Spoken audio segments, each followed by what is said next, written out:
Serangan tentara Israel masih terus berlanjut di Rafah.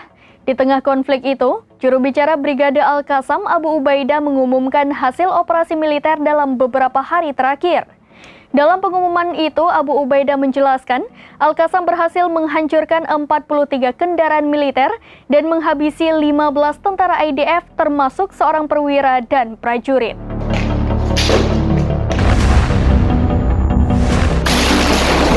Serangan tentara Israel masih terus dilakukan di Rafah.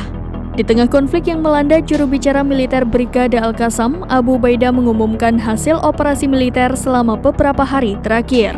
Dalam pengumuman itu, Abu Ubaidah mengatakan Al-Qassam berhasil menghancurkan 43 kendaraan militer. Bukan hanya itu, Al-Qassam juga berhasil menghabisi 15 pasukan IDF termasuk seorang perwira dan prajurit.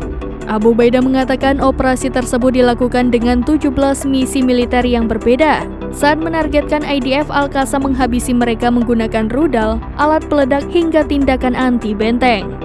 Senjata individu dan senapan mesin juga digunakan Al-Qassam ketika terlibat pertempuran dengan IDF. Selain itu, para pejuang juga menyita 14 drone milik Israel untuk menghancurkan konsentrasi militer Israel. IDF menggunakan mortir.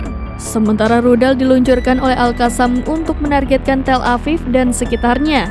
Abu Ubaidah juga menegaskan telah berhasil menargetkan pintu masuk terowongan, di mana pintu terowongan tersebut terdapat beberapa tentara IDF. Demikian informasi terkini Syeda Ralun. Saksikan terus berita lainnya di kanal YouTube Serambi News, website dan Facebook serambinews.com.